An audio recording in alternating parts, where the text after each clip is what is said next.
Okay, so here we're back for part two, Nick, and back Yeah. with Chris and Derek. So we're back from the fighting and we're back in town. So walk us through what we can do here. So now that we just got back from going out and adventuring, typically you'd have a lot of different items and resources that you accrued while you were out there. And every player is going to have their own stash in town where they can store all their stuff.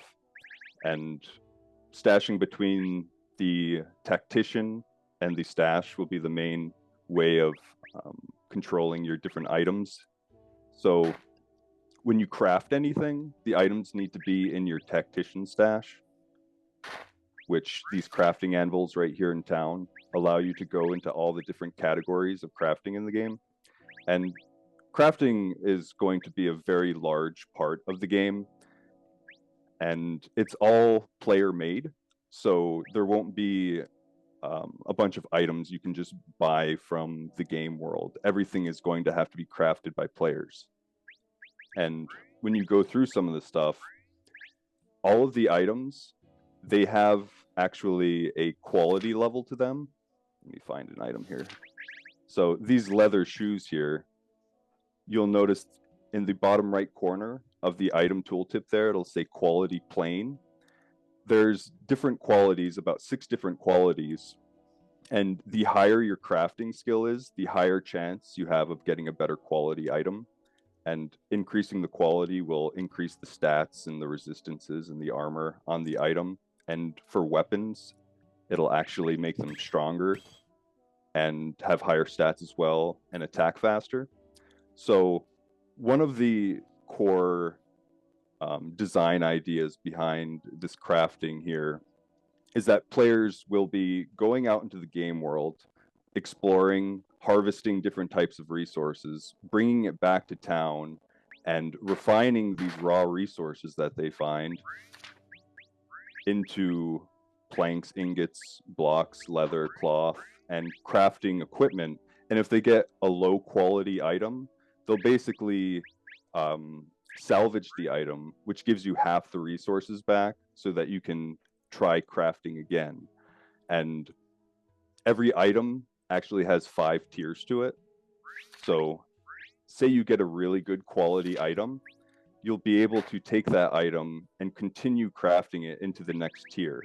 So if you had a sword, you can see the stats on it here. And then you could eventually upgrade that sword into a squire's sword, which is the second tier. And the quality that you originally made will actually carry over to the next version of it. So again, a big design idea behind this is players will be mass crafting this base level equipment, trying to get the best quality. And then when they get a good quality, they'll invest more resources of more rare resources that they have to get further into the game and continuously upgrade their equipment, where every item has the same level of qualities and the 5 tiers to it as it progresses throughout the game. And you can see these are just a lot of the different items in the game. And you can sell these too. Right. Well, So yeah, the weapons to other and the players. armor have a 5-tier system. Does it have something like a legendary, exotic, common, or is that the same thing? It's kind of the same thing, and it does, like you can see, this is the tier 5, and we consider that exotic. So the only way to get a tier 5, you have to get the glowing weapon pattern, which only drops from raid bosses, and it has to be combined with the tier 4 version. So we call it exotic, but that's just kind of a term to explain like how difficult it is to obtain. It doesn't actually change the stats on the item. Right. It's just so people understand how difficult that specific one was to get. And we have, again, those were the weapons. We have the armor as well. This is just plate armor. There's cloth, leather, and plate for the 3 main types of armor. And that's for weapons and armor. You also get a lot of different jewelry, which the same rules apply. You'll be converting from tier 1 to 5, and each one will have a specific quality, which actually makes a very in-depth character progression for items, because you can see every character has many different item slots. So it will take a long time to really build up each character you have, and focusing on one character, you'll get a lot more done. So, you know, say you're playing with friends, each friend focuses on one character strongly, you get really good with one character, and then you all come together with your best when you're trying to achieve bigger things in the game. Nick, you got that? Yeah, That I was a got lot. it. Any questions? I'm Yes. keeping up, guys. Just checking if you haven't lost you, man. No, I'm keeping up. I'm concentrating like hell here as a non-gamer. Okay. Yeah, and that's just for the weapons and armor. So it's really intricate. There's a lot involved in that, and then as well, you're able to craft cooking, alchemy, and eventually enchanting. That's not in game yet. Something important. Yeah, something important to understand about all the food in the game and the potions. You can't just go to an NPC, buy the materials, and then craft as much as you want.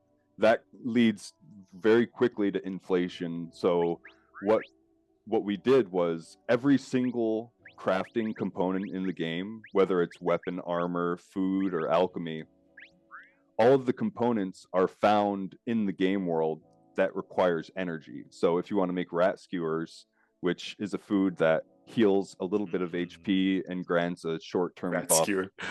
for 30 strength. Getting hungry now. Yeah, so if you want to craft any of this food, the rat meat only drops from rats in the game, and it's like a 15% drop rate. So in order to craft this, you have to go out into the game world, find rats, kill them, and collect their meat, which is going to cost energy, and you might die during the process because you might overextend when you go out exploring. But the main concept here is every single item here, some of them get a little bit more complex that require a lot more food. And we have a lot more to build here, by the way. This isn't just going to be the only food in the game. This is just kind of the baseline to get things going, but we're going to pretty drastically expand on these over time.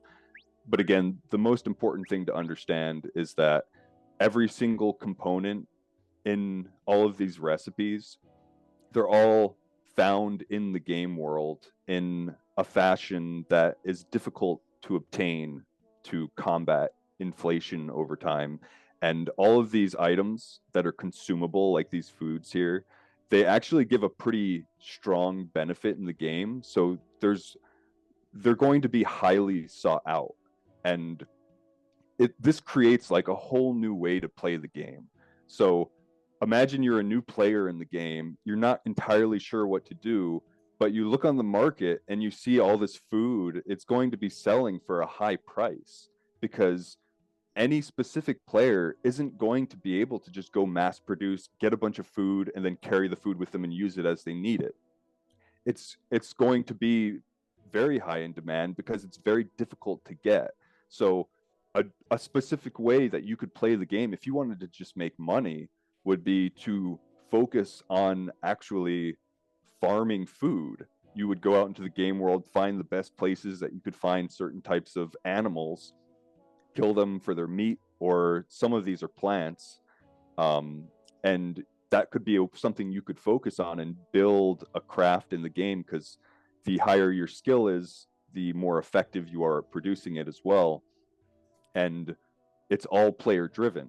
So say there's a player that has a lot of money in real life and they don't have too much time to play the game, and they really like the game, they're willing to spend money. So somebody that doesn't have as much money in real life and they're actually trying to make money off the game, if that's what they're doing, then there's going to be many different opportunities, and one of them is going to be food, because the benefits from having this food is very, very strong.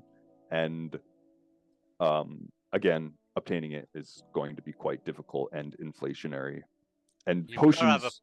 You've got to have a pineapple top pizza there, guys. Come on. And you also mentioned last in part one that you can't bot this game, right? Correct. I mean, there might be some aspects that you can maybe do like a little bit if you're really smart, but like the It would be entire very game difficult. the entire game is designed around critical thinking, so which is kind of the opposite of botting. Every game botting is just repetitive tasks that are mundane and don't require any critical thinking. It's very hard to have a bot do some type of critical thinking, and again, you can't just. It's not like I've seen a lot of these Web3 games or even just Web2 games that are like click this item, harvest, click this item, plant, and just repeat the process over and over.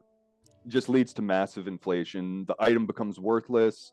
Nobody wants to do it. It doesn't make any sense, and it just doesn't work. So, what we figured the best method to combat that was create a system that is not mundane, requires all critical thinking, and exploring of the game world. And you can't bot that. You actually have to play it, and that makes the value for every item go up as well, because nobody can cheat the system in that sense. Right. And our alchemy is the same way. It's the same concept as food. It's just an alternative method to get extra stats in another way. For each one is typically a 30-minute buff, and they do different things like, and some of these are very difficult to get. So like healing potions, as you already know in the game, it's very difficult to get your HP back in the game. You typically have to come back to town and rest to get your team back to its full potential. And these healing potions and magic potions, these are actually really hard to get. So like they require mushrooms in the recipe, and mushrooms are actually something you can't really get in the game world. So we're going to be adding in daily quests, weekly quests, and monthly quests. They're more like, I guess they're not necessarily quests. They're more like bonus. Challenges. Like, yeah, if you do enough, say like if you get enough experience, if you kill enough enemies for the day, for the week, and for the month, you're going to get a big bonus. And mushrooms are part of that bonus. So like a player would only be able to really create like one healing potion every other day if they're doing the daily bonuses. And also on the map here, you'll see these 9 structures here. These are player housing, and each house, whoever owns a house, is going to produce 1 mushroom per day. So every other day, if they own a house, they'll be able to produce 1 potion, which 1 potion only heals you for 25 to 30 hit points, which is like a very small amount, and it's a one-time use. So these are more of an emergency type thing. It's not going to be like Diablo, where you just carry a bunch of potions with you, heal yourself all the way up constant. It's not going to be like that at all. In fact, pretty much the opposite. You guys have a real closed economy, right? So it's totally different. Yeah. How would a player get a house? So right now we only have 9 houses, and I believe 4 of them are already sold, and these are NFTs. Right. And if you want to buy a house, you just have to buy it from us directly. We don't have we don't have a marketplace right now to sell them directly, so we've just been doing it on a direct trade basis. For the moment, we need to. The problem, we've been using Sologenic, and Sologenic only allows you to use XRP or Sologenic to sell your NFTs, and we don't. It kind of defeats the purpose of DKP if we're selling our NFTs for XRP. So maybe talk to the guys from the cafe. They can do that. Who's that? Cafe, XRP Cafe. I haven't heard of them. I'll have to look into them. Oh, really? Yeah. They can accept NFTs, and you can pay with your own currency, your own token, or XRP. Yeah. I'm definitely going to look into that, because this is something that we've needed for a while now. So that would be very useful. So there's only six houses left right now, and they're pretty expensive.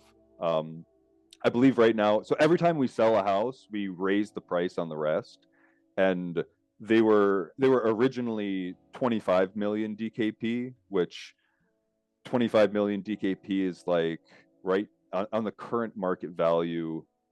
That's like maybe a few hundred XRP or something like that, maybe like 500-600 XRP or something like that, which is pretty expensive. But every time we sell a house, we raise the price, and there's 6 left right now. So does the last one have a chandelier and marble floor? Not quite. Actually, to be honest with you, the first ones that we sold are typically the best ones, because, well, it's not that the best ones. It's this is an open world, or one world, so every house matters. Players are going to walk by, and we call it the auction house highway. That line, if you can put your mouse over it. Yeah, we'll get into that right now, actually, because that's an important feature here. So Of the house, yeah. So we want to create an environment where it's more social than not. So like a lot of games will just have a marketplace where you can just go and buy and sell stuff, which kind of gets rid of the whole social aspect. Yeah. A lot of games back in the day required you to sell items verbally and communicate, and it's not easy, and it's a lot more difficult, and it creates a totally different environment. We plan on doing both. So when players want to sell something, again, we'll go back to the map here, they'll basically, the auction house is down here in the bottom left, and most players are going to take a specific route, which is most likely going to be this path in the center, because they'll either be coming from the inn on the north or the crafting station here on the east. And then when they want to go sell something, they'll basically run down this path here because it's the shortest distance. And then once they get here, from this point west and east, we consider this auction highway. So these are all the houses. You can see these are the houses, player housing. And on these benches here, if you own a house, you're going to be able to put 6 items on the benches here, and players will be able to click on the item, see what the item is, and either click buy or sell if they want. And it'll say we're selling this item, the leather boots here. It would show the little graphic of boots here, and if you hovered your cursor over it, it would show the stats of that specific item. You can see this one was found by Jebeckin. So if it's crafted or found in the game, it explains it right there. It shows the quality and all the stats, and they'll be able to left click on it and buy the item if they want to buy it. And one of the one of the big perks of this is if you own a house and you sell items on the bench outside of your house here, there's no tax. It's completely tax free. So if you sell it for 100 DKP, you get 100 DKP, and the person that bought it pays no fee. And players will be able to basically walk along auction highway here, look at the items for sale, and see what they want to buy. And other people will be saying things like saying they want to sell stuff as people walk by, because trading is tax free. But then I hope the taxman ain't listening. Jesus Christ. Yeah, so if you don't own a house and you don't have time to be out here verbally talking that you want to sell something or you want to buy something, we'll have the auction house down here in the corner, but the auction house is expensive. So this is, for a lot of reasons, that we're going to make this expensive. Now, it's not working right now. It's one of the things that is on the list for launch that we're going to be working on right before we launch the game. But you'll be able to access the market, and then you'll basically be able to see everything for sale. But we're going to have, again, sorry, it's a little bit difficult. I keep going back and forth on a few things. It's just important to understand. We're going to have a free-to-play model and then a premium model. And if you are free to play, it's going to be a 30% tax at the moment. That's the current design. Anything you buy or sell on the market, you're going to be taxed 30%. And if you are a premium character or a premium account, it's going to be half that price of 15% tax. So you'll be able to quickly buy and sell stuff here on the market if you want to take that route, but it's going to be a very high tax. And again, all that money that's taxed goes back into the rewards pool for players to earn in the game. You So- answered my question. There we yeah. go.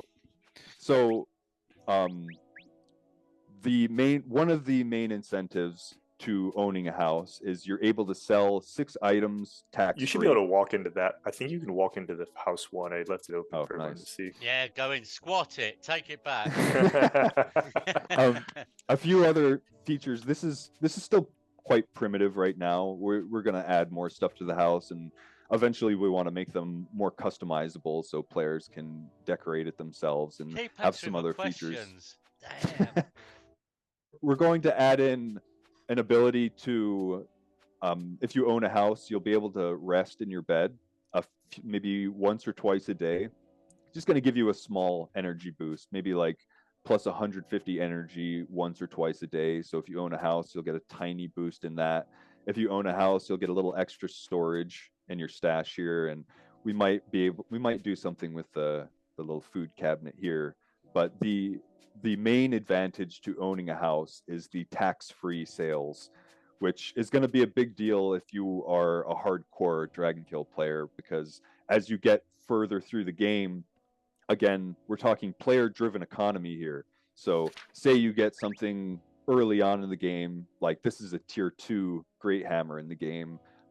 It's actually quite difficult to achieve tier 2 equipment because you have to craft it, which requires a skill of 10 minimum, and then you actually have to get the items. It's going to take a while to progress through the game. So if you're a hardcore player and you own a house and you get a really good item early on in the game, you could sell that item for quite a bit of money. It doesn't have a specific value. It's worth whatever someone is willing to pay for it. So if someone really likes the game, you can make some quick money, early on in the game or even partially through the game by getting really good items in the game, selling them tax-free. So it's like a garage spending. sale. You can sell Yeah. your own stuff. Yeah. Yeah, and we originally had the idea of having unlimited player housing, just like not nearly as good as these bigger buildings as you see here, and we might get rid of that aspect. I was thinking it might be better, instead of having unlimited player housing, creating farming, and players will be able to go to an instance zone here where they can have a small farm and be able to grow some crops in a different manner than people have really seen before. I was thinking something along the lines where you actually have to defend your plot against enemies. So again, critical thinking, limited supply of how much you can do it, and it would be another way of playing the game if you're really into farming. And In town fighting. well, not so much, because that is something we actually do want to do later on, but this idea not so much. This would be more you would purchase a plot, like a farm plot, or we just have a house right now because it's old and outdated, but and it would basically take you to like a little instance zone inside your own little plot where you do your own thing, and other people technically wouldn't be able to see you unless they came to your plot. And that's all just kind of theory crafting right now. We're not entirely dead set on that at the moment, but farming will have to be a part of it in some way, shape, or form, and we plan on doing that with the player housing as well. As you can see, the little tiny farm plot here, we're going to allow some type of farming, and that's going to be not directly related with the cooking that we showed you earlier in the crafting station. Because again, This might be for like outposts, food. right? Like outpost donations, things like that, to help. beef it up. Yeah, something to do with outposts, and also I want to create some type of like camping situation in the game. So since you can't rest really anywhere in the game and recover your health and MP, I want to create some type of system where you use in-game resources, say like wood and stone, and you create a fire, and then maybe food that you grew on your farming plot is used specifically in camping in the open game world, which is a skill that you'll progress over time, and it'll give you like a minor healing, not nearly as good as resting in town, but something that you can do aside from just coming back to town. something much more minor that's not nearly as good, which is important to understand. See, I want to know if you're selling anything now. Come on. Not at the moment. I don't even own. Man. I don't own this house, and All right, I'll come back. But yeah, That's that's it, lads. Wait till he comes out. Just one question. Why are the houses large like this? Is there a reason? Because they're villas, bro. They're the first ones. Florida. well, they're just large because we want you to be able to do different things inside the house over time. So oh, like okay. they need Yeah. they need enough space at least here so that they can kind of have a little bit of room to move around and sell their stuff here, and then And once only you come you- inside, Sorry, go ahead. yeah, once you come inside, there's going to be more aspects to the game, such as trophies. So trophies are something that you place inside your house in any of these spots. They're not in the game yet. It's all designed, just not coded into the game yet. But trophies are going to be things that you find in the game world, or you maybe achieve them through a quest, through progression, or something of that nature. And you'll place these trophies inside your house, and they're going to give you benefits to your entire army. So say you get maybe a trophy of strength. I'm just making this up on the spot. And the trophy gives +1 strength. When you have this trophy inside your plot, then your entire army, all of your characters will get +1 strength, which over time will add up a little bit with all these minute stat bonuses. And the trophies will be sellable. So say you got a very rare trophy that's really good, and you don't actually own a house, you don't have any way of using it, you'll be able to sell it on the market. Or maybe you can use it and you just want to sell it because they're worth so much money, because they give such a big benefit in the game. So the main reason the houses are larger is because we plan on being able to fit stuff in here and having a few more interactable things over time. And yeah, that's why they're so big. Yeah, things that you guys are planning and considering. Yeah. Yeah, makes sense. I like this because it's incentivizing people to play more, because you're getting rewarded the more you play it. Yeah, and we know that 10 plots is not a lot. You know, if you're going to have a game, there's supposed to be, you know, everybody would want their own housing for the most part. But these aren't just like regular housing plots. Like I was saying, we had the idea of having unlimited housing on the side, that you don't get all these benefits. You can't sell stuff on the auction highway here tax free. You won't get the bed and the extra storage space. It'll just be like much less benefit for the unlimited player housing. And we still want to do something like that. We were starting to think maybe we should convert it to farm plots instead of housing, so that it's something a lot more different, but you can still use like a few of the trophy slots. Like everything in the housing is going to be much better than whatever the unlimited plot is. But they're going to be the similar concept, just you're going to get way more out of the housing.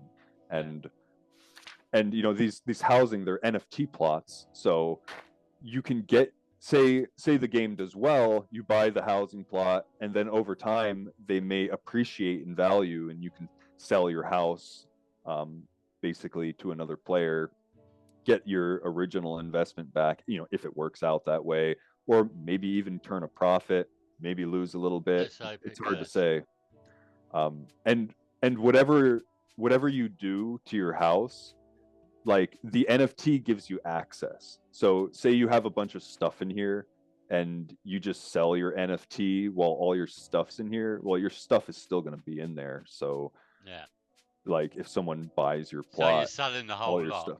Yeah, that's the idea. And they're supposed to be like, obviously it's not something everyone's going to achieve, and we're really trying to create like an environment where people can socialize and feel like they're actually in, they feel like they're somewhere. They're not just in some like image copy of the same thing over and over. There's just one, and it's this one, and everyone sees each other.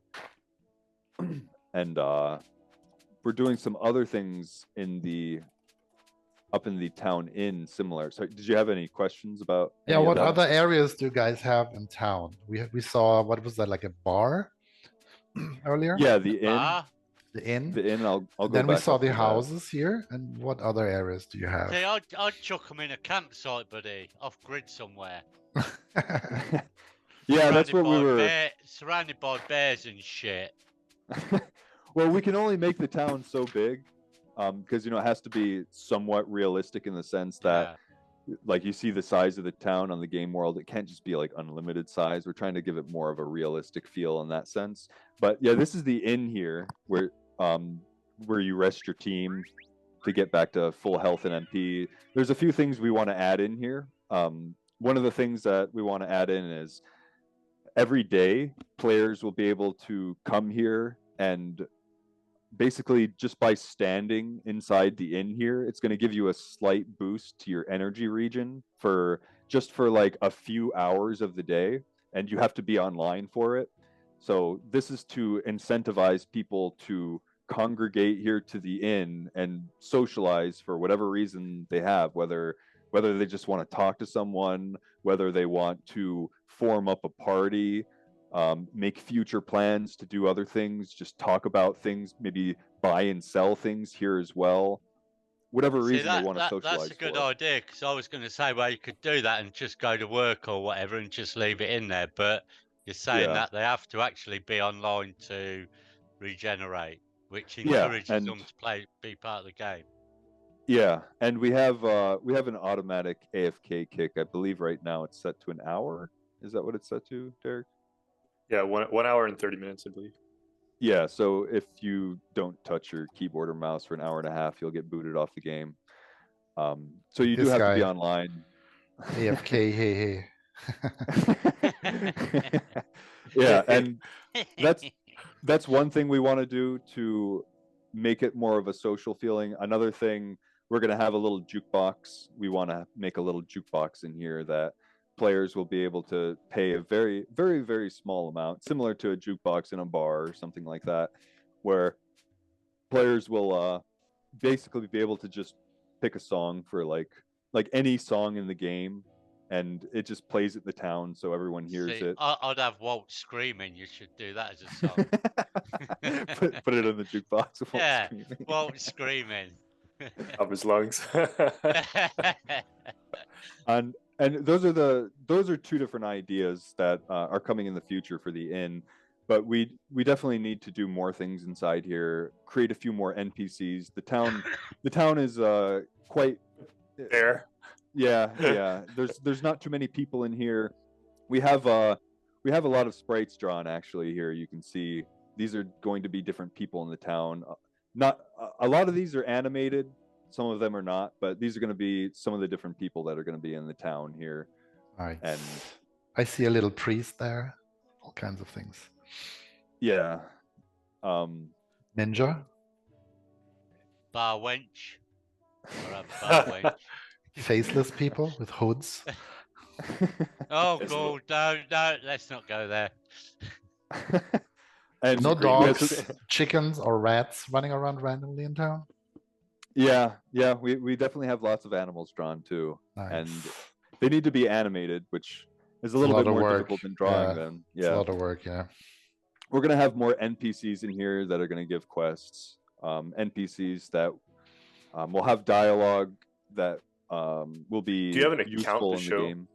Do you have an account that's that has that can learn a quest, so they can see the quest and how you learn quests? Do you have one active right now, by any chance? I think this one specifically has already completed them all. Oh, I see. But let me see. I can share my screen actually. Window. You can share my screen, right? You guys can switch if you want. Let me go ahead and turn this off. Okay.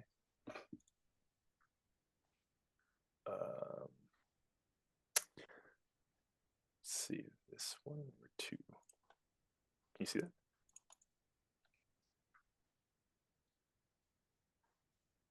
Yeah, I can see it. You just forgot to turn the sound on. Oh, where's that at? you can do it when you start sharing only. Yeah, you would have to stop Cancel sharing. it, yeah, and do it again. Yeah, you'll see a little checkbox for sharing sound in there. Give me 1 second. Let me figure this out. Turn And meeting, okay. While he's figuring that out, there's a few other things we want to add to the game for more interactive trade skills. There's a little fishing pond. I know you can't see my screen right now, but I don't know if you can see it on his screen. But there's a little fishing pond on the right side of town that we want to create a little fishing mini game. It's going to be used in cooking as well. I was going to ask about that lake or pool. Yeah. Yeah. The plan for that is to create some type of fishing mini game. So it'll be, again, like another way to play the game, because it'll have its own progression tree of going down the fishing path, and you'll be able to cook food with that stuff that you fish up. And it's not going to be just a simple right click, left click, because that's mundane, repetitive, creates botting. So it's going to be some type of mini game that requires critical thinking. So you actually have to play the fishing game in order to fish. Did you get that all figured out, Derek? Yes, I think I did. There you go. Now we have sound. Can you hear that? Yep. So this is one of the quests. This is a gathering quest. We've already learned some of it. This is after you finish the tutorial, but this is kind of what it looks like. And except that, if you heard it, it pops in your little quest log, and it shows you rewards, what you can get. This one is the gathering quest, and gives you a little blurb what you can do. And then I would go out and finish this quest and show some objectives of what I need to do here. So I need to talk to her. Hello, darling. She gives me my tools. As you can see, I got my skinning knife, my stone hammer, lumberjack, and my pickaxe scythe. No vodka bottle, I see. Not in game, buddy. Not in game. Well, like a beer stall. You wouldn't get out the gate, would I? Let's be honest. So here I accepted the quest, and she wants me to go gather 6 wood, 6 ore, different resources out in town. You can find these in the sewers. Get it yourself, love. Yeah. You can go find these out in town and out of town rather, or you could buy them from players, I believe. You can trade. You can always buy. To the players. So that gets checked off the screen right there. When you're... That's a man thing, isn't it? Go buy them, go to the bar, say I've been gone days, love. I've been in the pub. Really? Yeah, you could do that for sure. Yeah, there's a good amount of quests in the game right now, and we have a lot more that are already designed, and there's going to be hundreds. Like, there's going to be so many. Oh, did you just stop sharing? Yep, I was going to let you pull it back up so you could explain. I figured you were going to explain the arena. Excuse me. Yeah, so I'm sharing again here. The northwest part of town is the arena, where this is where you hire new characters. Which, if you want to purchase new characters, you just go to your wallet in the top UI part, and you can purchase character tokens. They're 5,000 gold or 5,000 DKP. I'll buy one here. I believe I'm already at max characters. That was a little... It bought the token, but this should have come down. Yeah, it's a bug. Fix that we'll later. add it to the list. But good, we're finding bugs. We got here. the token. Hey! We got the token though. That's all I'm at. Yeah, so he with didn't the token, pay for it, buddy. He didn't pay for that. I know he didn't. I saw it. Yeah, it went down. I I had think he did. 13,000. Sorry. And I'm already at my max army size right now, so I can't actually purchase another character. But if I had more space, I would be able to purchase more. Yeah, player housing is going to increase your army size. It's going to do a lot of different things. Again, from the being able to sell items, it increases your army size. It's going to produce like the mushrooms over time for crafting. It's going to increase inventory space, and a lot of these things are going to be upgradable over time. So say you buy a house and it increases your stash size by 25 items. Well, It says you're 250 because you're a GM. Yeah, most Just throw that out new there. players will have 50 slots, but this is something that players are going to be able to upgrade over time. So with in-game resources, say wood and stone, and maybe a little bit of gold, they'll be able to over time upgrade their storage capacity, upgrade their passive income of the mushrooms and other crops that they're able to produce, and maybe increase their bed, which is going to produce a little bit more energy per day. Everything's going to be upgradable over time. We're really big into progression, and I think it's a very important aspect of the game. So we want pretty much everything to progress over time, so players always feel like they're being rewarded over time in that sense. But can I just ask a quick question, guys? As a non-gamer, if I join this game, how would I join a clan or a group of people? Is that something that would be an arena where a clan could come and pick up new players, or how would you get to join people or a group of people so as a non-gamer? The best way would be to come to Discord and talk to people in Discord in the Dragon's Lair section at the moment. Well, I guess this would be one way. So one way would be coming to Discord, Dragon's Lair section. This is the main chat section where anybody can talk about anything. There's also the beta testing section where anything beta related. But then also in game here, we have the LFG section of chat. So if you click on LFG here, looking for group, this is a specific chat room specific to anybody looking to team up with other people. See, I thought that was let's fucking go. I'm sorry. I thought that became the new LFG as of I want to say like 6-7 years ago. But before that, it always meant looking for group. Right. Okay. I prefer looking for group. All these people swearing, looking for group. So that's something that is in game. Someone could type in looking for group. Exactly, and they could say, "This is what I am." Maybe like I'm a level 5 fighter with this specific level. Maybe I specialize in these spells, and then that'll be someone that's looking for a group. But then there might also be, a leader that might be in this chat saying, "We're looking for someone to fulfill this role," and so people will have to communicate either in game here or in Discord or whatever other means that they make for themselves. Like me, we're looking for someone to throw to the lions straight away and something like that. A sacrificial. A sacrificial. We're looking for a sacrificial lamb. Trying to figure something out. We need you to come along with us. Yeah. Oh no, let's get him. Throw him in, see where we go. Oh, right. So that's how they'd get into a group. Yeah. For now, that's both of those methods should suffice for any average player, where people typically make their own extensions to any type of game, whether it'll be some type of site, forums, or something that they communicate on. But these are two definitely viable methods that they can already do that. Okay, thank you. We'll put the link to the Discord anyway, to the YouTube. So there you go. There's my question answered. Sorry, I distracted you then from what you were saying. It was as a game. It's like, how would I get involved in that then? Go out on my own. So basically, aside from recruiting new characters to your army in this arena here in the northwest part of town, this is also going to be where we host different PvP events. So I don't think it'll be physically fought in what you see right now. It'll most likely be more, there might be some type of, maybe we'll create something like that. It depends, but it might also bring you to some type of instance. And this is just kind of an example of what you see here. But this is the idea of where people are going to come when they want to participate in any type of meaningful PvP. So you can already basically come up to another tactician.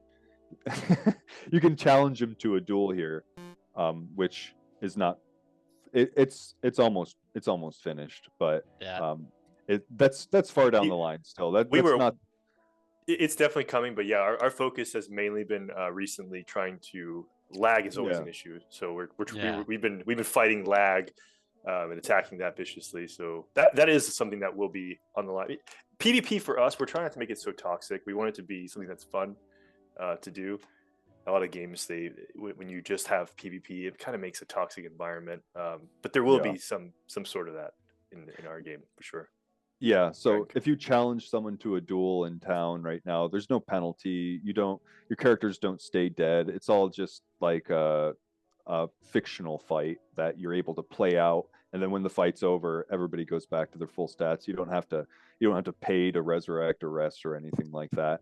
But we do plan on hosting once the game is launched and all of this is implemented and ready, which is a bit of ways for this PvP stuff. This is a bit of ways, but players will be able to come here. We're hoping to host something like once a month where there's going to be a few different types of ranked fights where there might be a 1v1, like one character versus one character.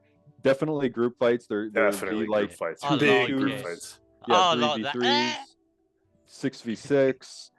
We're gonna have a few different brackets, and there'll be individual player tacticians where like it's just one human mind fighting one other human mind, and you could play anywhere from 1 to 6 characters. There's going to be a lot of different brackets. Not every bracket you can possibly think of, but just a few of each, so that to get some variety in there and a few different play styles of PvP. But there will be rewards for it. There'll be unique rewards for it. But these are going to have severe penalties.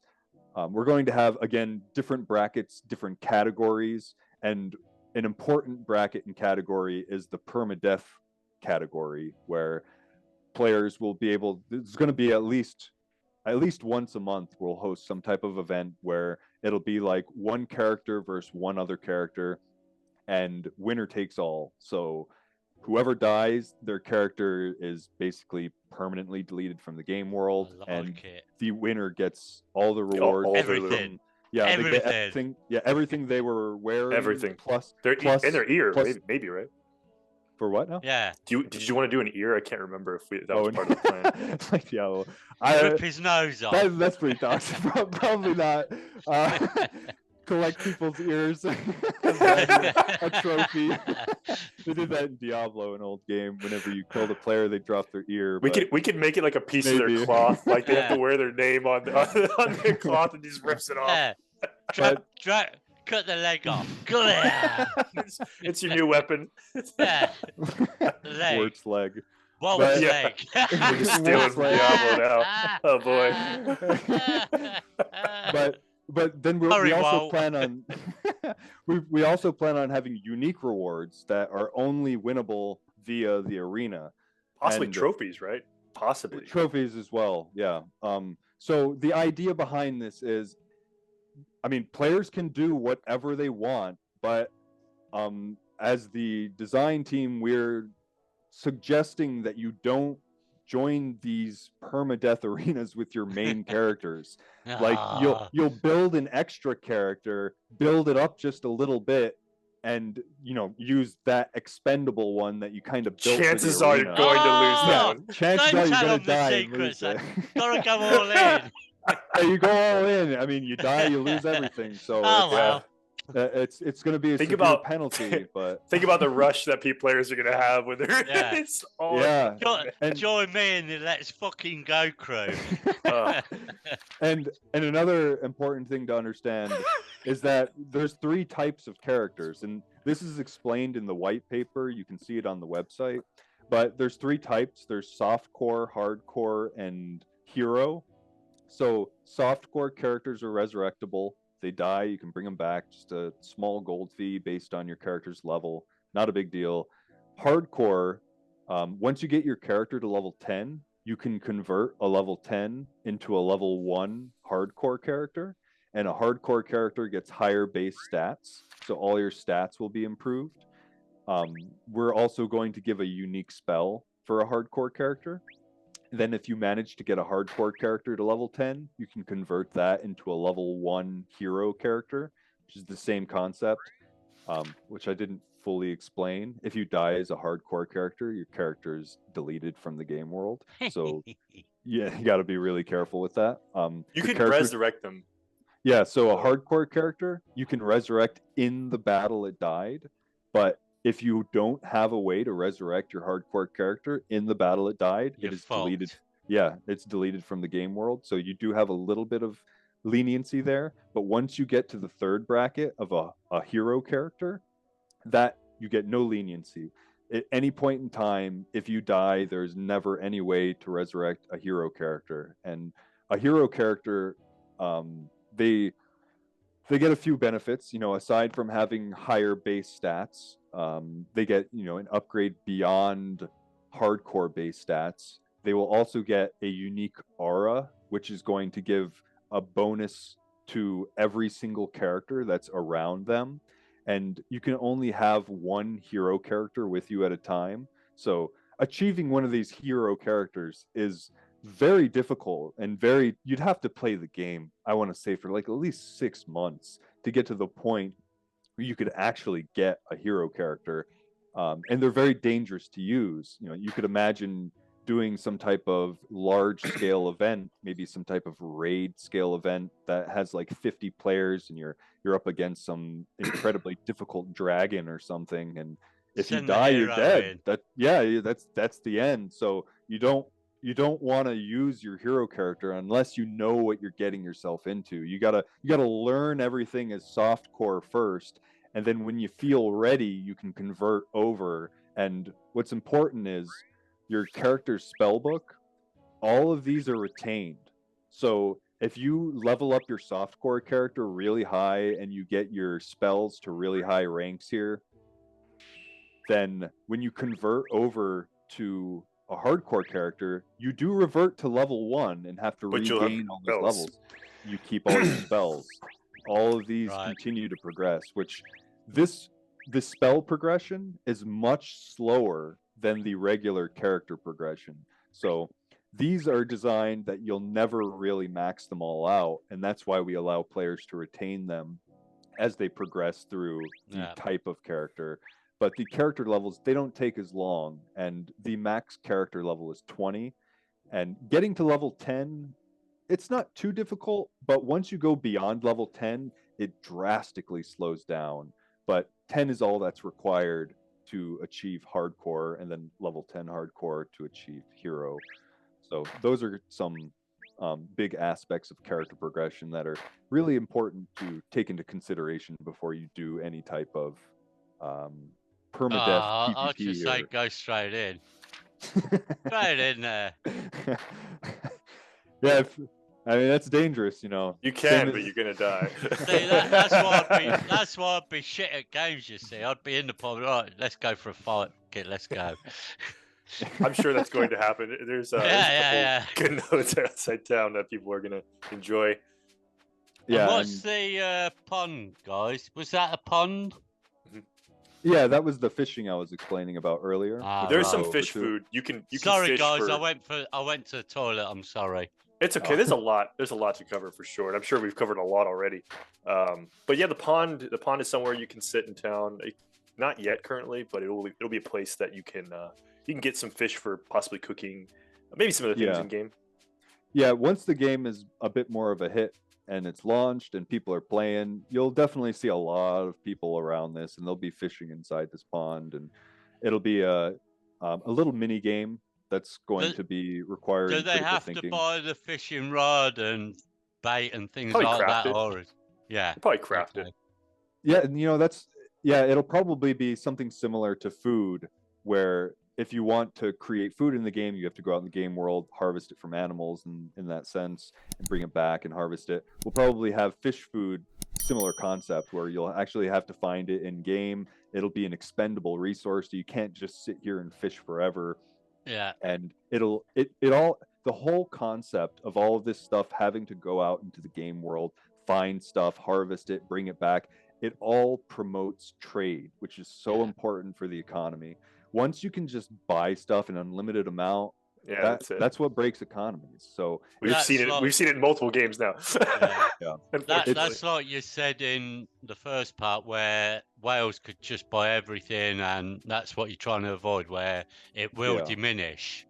Yeah, and you'll never have enough. The idea is you'll never have enough resources. You're always going to be fighting for resources, and people that are impatient are going to buy it at a premium, and it's just going to keep pushing the price up for those resources. And it gives an opportunity to all the free to play players to have a way to not only earn their premium on their account to get the premium bonuses, because premium bonuses are going to do things like allow you to get more experience in the game. So like you can play the game for free and it's totally playable. You can progress just fine, but having a premium account, which is right now we're looking at something like 100,000 DKP per month, where an average player that played the game for a few hours a day would be able to earn with no player trading, which is probably going to be more money than anything, but just in-game rewards from playing the game.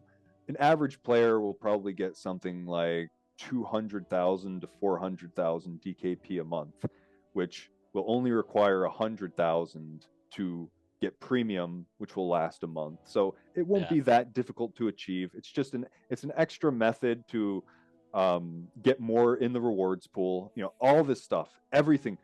The company, we set aside a portion of the DKP for the company, and everything in the game, none of that goes to the company. All these taxes, all these fees, everything gets recycled back into the rewards pool for players to earn. And the idea is to have, you know, a ecosystem that, you know, replenishes itself over time. And there's a lot of small things in the game, such as every time your character gains a level, you have to pay a small gold fee. Every time you resurrect a character, there's a small gold fee. There's little gold fees in everything, but it's designed in a way that players still earn more than enough to earn their own premium, and even aside from that fact, to just accrue more over time. And especially if you're good, if you gain skill, because the game, there is a lot of skill involved. You have to, like, the critical thinking portion. You know, there may be fights that you can't take, and if you can recognize them, it'll stop you from dying and having to spend all that, you know, extra gold on your characters to resurrect them. And then you'll have the hardcore guilds of people that'll take like 50 people into a raid. Yeah, they'll all die. They'll all die because they overextended. They didn't properly plan ahead. They didn't know what they were getting themselves into. They'll all die, and that'll be all money that goes back into the rewards pool. And there's a pretty healthy balance right now. But if you logically think about it, if players are earning more than they're spending, that means that the reward pool will only be diminished over time. There's a fixed supply. It's not going to replenish ultimately. So the way to combat this was, again, we are hosting all of our NFTs are large purchases. So it's important to understand that over time, the rewards pool will only deplete over time, but we're creating lots of different NFTs, which I can show some of these. And here. it's up to the community to keep it going as well by replenishing and trading and doing. Yeah, so all these NFTs, they don't break the game, but they are quite powerful, and they're all super expensive. So the idea here, a lot of people were angry with us early on when we created these NFTs. They didn't fully understand the design idea behind it, that these NFTs are not affordable. For example, banned them. Yeah, no, we don't ban. I like negative feedback. It shows us, you know, what people really think. Yeah, and they are paying attention. Yeah. So all of these NFTs, all these weapons, they're like 100 million DKP, 150 million DKP for these. They're not affordable, and that was on purpose, because as people play the game, our rewards pool is going to be diminished. It's impossible to not have it be diminished. The only way for it to not be diminished is for players to not earn any currency. That's the only way, and that's not sustainable. So our design idea to combat this was, as the rewards pool is diminished over time, which is going to take a while, it's going to take a long time, but the more people that play, the faster it's going to be diminished.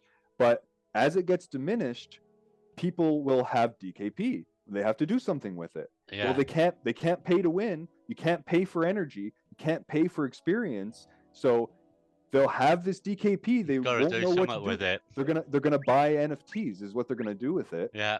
And because they'll eventually accrue more, and then 150 million won't seem like so much. You'll be like, oh, I have 300 million, I have 500 million, and then they'll buy these NFTs, and then all that money goes back into the rewards pool for people to start earning again. So, and over time, as the game grows, we are going to continue making new NFTs, and it'll, in my mind, it'll basically just go forever, because we can create as many NFTs as we want, and as long as we create them in a way that doesn't break the game, then it's totally fine.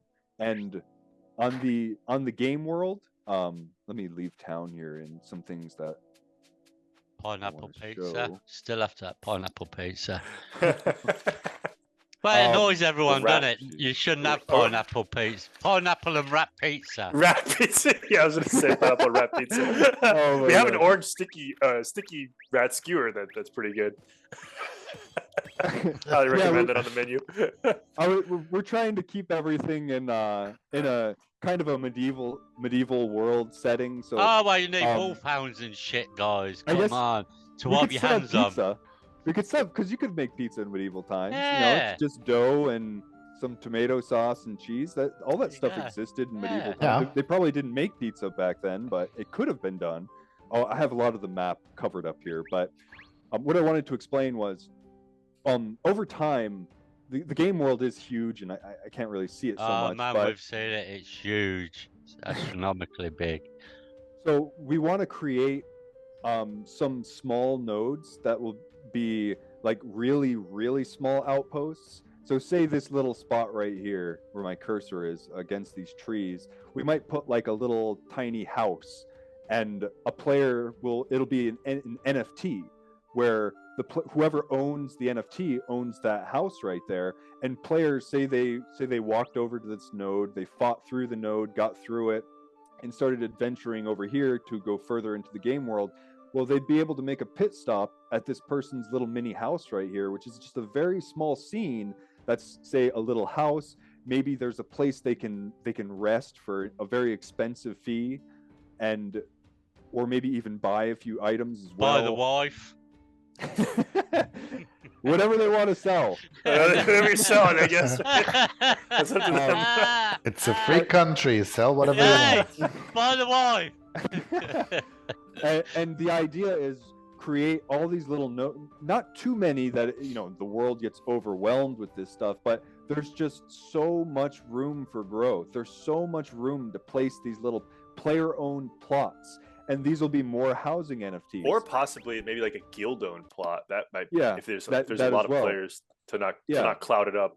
Yeah, we're giving you ideas here, guys. Close to, yeah, you are selling the wife, all sorts of shit here. Send us the bill. No, it's all free. Well, we appreciate that.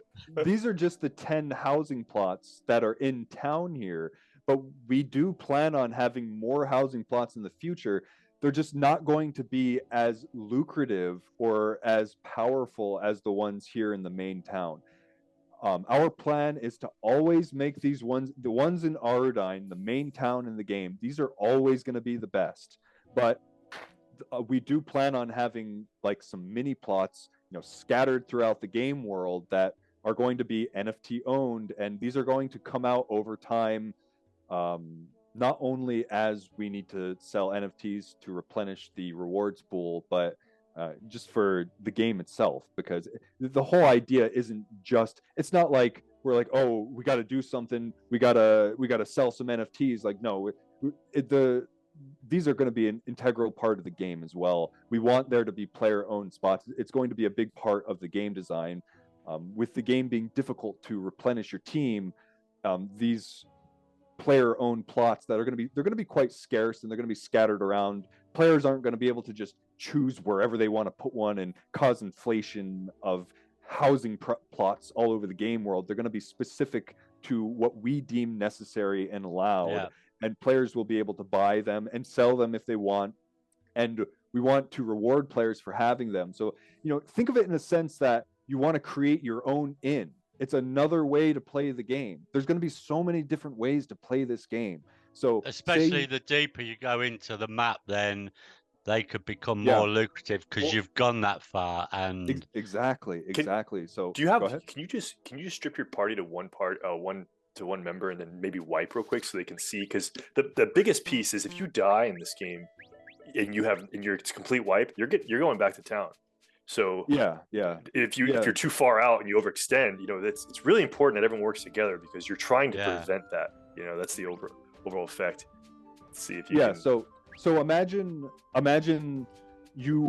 there was an inn like right here where my cursor is. A player could purchase the plot with an NFT, and maybe that's all they want to do with the game. Maybe they want to role play an innkeeper and they just hang out at their plot, and every time a player rests there, buff players, heal them. They get a small portion of the money that was purchased from that player for resting there, and they make passive income on that over time. And like Derek was saying, you can bring different characters. Like say they have a priest, they can cast buffs that boost the characters, and they last a short amount of time, but they'd be able to buff them and send them on their way for a small fee. And maybe that's how they play the game. They don't actually go around what other people do and adventure and explore and find stuff. They literally just sit on their little plot that they own.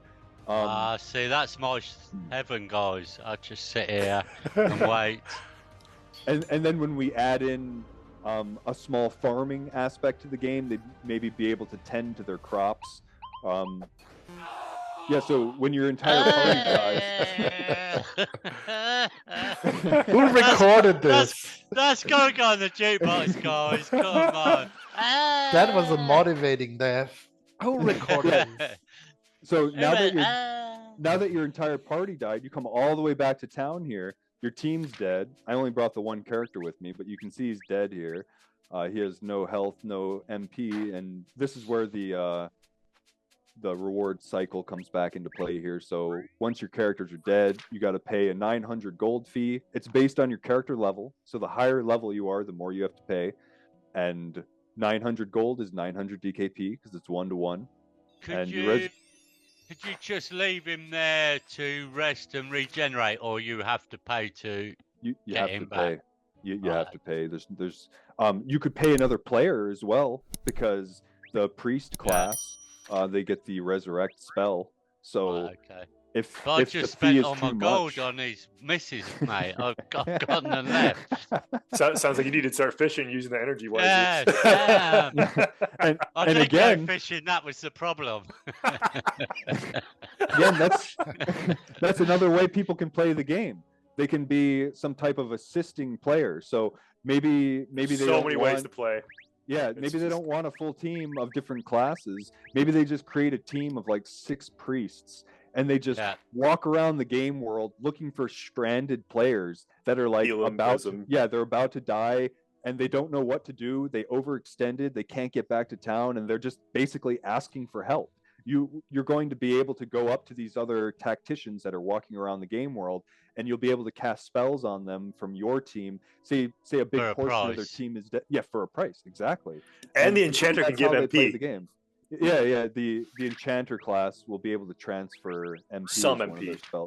Yeah, it's quite minimal, and it's like the higher rank you have, the more it transfers. But it's basically like you cast 6 MP and it gives 2 MP. So 4 is lost, but 2 is given to the other person.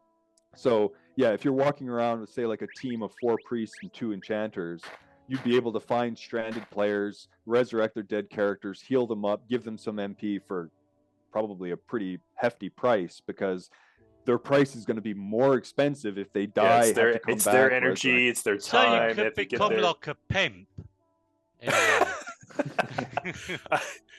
Yeah. I mean, you can do whatever you want in game. Let's just say that. Oh, I'm loving it. See, I want to play this game. I want to be a pimp. I'm giving you a buff daddy. Yeah, you could. Yeah. It's really important to us that it's a sandbox environment that players can choose the way they want to play, and there's going to be a lot of different ways to play the game. That's very huge, important to us. It's up to the individual how you want to play it. You can, as you say, set up a little house, sit there, take money, and I love it. And I'm not a gamer. I love it. Thank you so much for that deep dive into your game. So many different ways to play the game.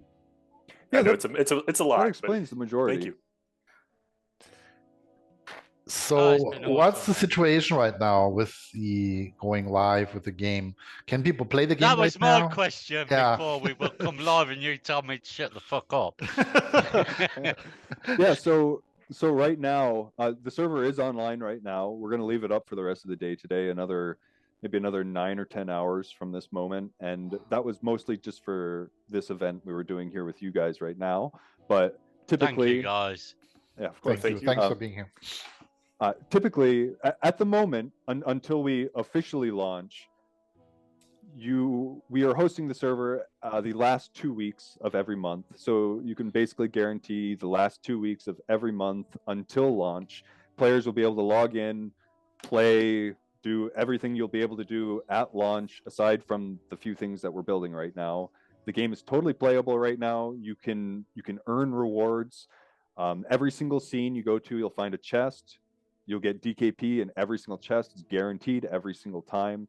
And at any point, you'll be able to go in your wallet, convert that gold into DKP, and then convert the DKP into anything you want. You can withdraw it. There's no restrictions. The only restrictions is you can only do it once every 24 hours at the moment, which you really don't need to do more than that right now.